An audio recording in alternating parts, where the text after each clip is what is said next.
What's going on, Laker fans? Thank you very much for tuning in. Little Lakers Talk Daily on this Thursday morning.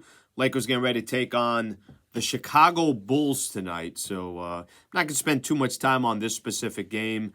But the Bulls 21 and 24, actually playing better basketball than you think. They had a really, really close game, lost by 2 against the Phoenix Suns on the road. So against Kevin Durant, Bradley Beal, Devin Booker. So they've been playing better basketball. Lakers obviously still kind of just hovering around 500, 22 and 23. Final home game of January. So we all thought the Lakers were going to start gaining some home cooking here and take advantage of the schedule in January. That was not the case. And Lakers, at best here, before they go on this 3-game road trip, can just be 6-6 as far as their homestand goes. And then they'll go for 3 on the road before the month of January closes. Got a topic that I want to spend a little bit of time on. By the way, please subscribe to the channel here on ESPN LA. You still believe in this team?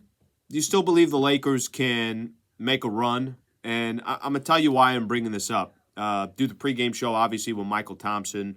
Michael still thinks the Lakers still dangerous, can still turn this thing around.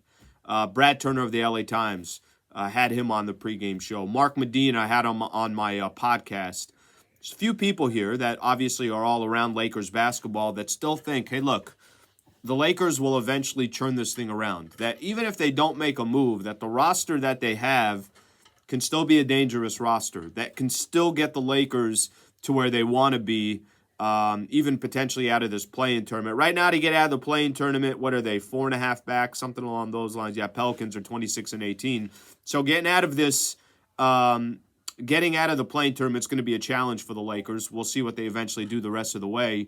But I want to simplify this to Laker fans. Do you still believe that this team as is can make a run? That players like Austin Reeves are going to improve? D'Angelo Russell can continue what he's done over the last 6 games. Rui Hachimura will turn it around. Vando will become more and more of an asset as the season progresses. And then, of course, the health and LeBron and Anthony Davis has to be there as well. I'm not as optimistic. I'm just not. I think when you play this many games, especially with Anthony Davis and LeBron James as available as they've been, when you play this many games, it's hard for me to get sold on, well, they're going to turn it around. What makes us say that? Is it because they did it last year? Is it because they won the in-season tournament and they were able to look really good in that 7-game tournament?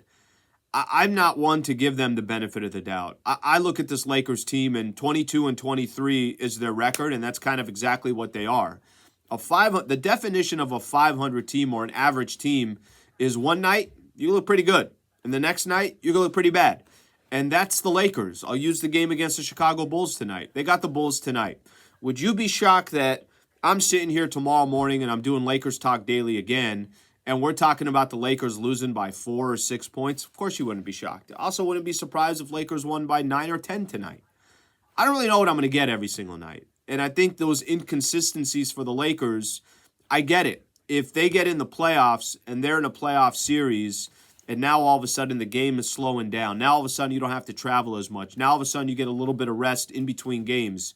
I get that foundation of how the Lakers made a run last year, that can happen again, that teams like the Oklahoma City Thunder are inexperienced. Teams like the Minnesota Timberwolves, we haven't seen them on a deep playoff run. Clippers have some question marks. The Phoenix Suns, I think, have some question marks, even though they're starting to win games now. They've won 7 games in a row.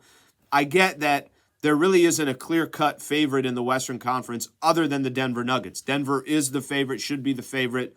They're the best, most complete team in the NBA, and they're coming off an NBA championship. But I'm not as sold. I'm just not. And these are 3 individuals that I respect their opinion. I respect, obviously, their knowledge of the game. But I don't see what they see. And I don't want to just automatically just go back to what's happened in the past and think that's going to happen again for the Los Angeles Lakers, because I think from what's happened last year to this year, some of those role players have regressed. I think at some point, Bron and Anthony Davis, knock on wood, I think they're going to miss some time. And where you are in the standings, let's use that play-in tournament as an example. If the playoffs started today, Lakers got to win a game against the Utah Jazz and then go on the road against Sacramento or Dallas just to get in the playoffs. They're going to have to make up some serious ground. Luckily for them, Dallas has lost a few games in a row. Utah's lost a few games in a row. Houston's on a little bit of a losing streak. Golden State hasn't woken up, and maybe they just won't wake up.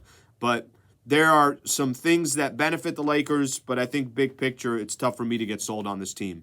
Laker fans, we'll love to get your opinion, your comments. Do you think this is going to turn around? Do you think the Lakers, as is, can have some glimmer of hope just based on the roster that they currently have? Or do you kind of lean more towards where I am?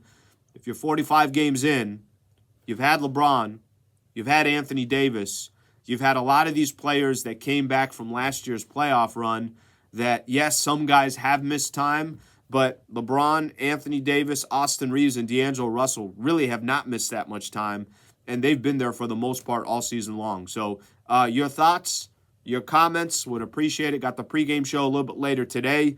Lakers taking on the Chicago Bulls. So it's a 7:30 tip, so that means pregame show is going to start at 6. I'll be on with Travis Rogers here in just a few minutes. Appreciate it, Laker fans. Hope you guys have a good rest of your day.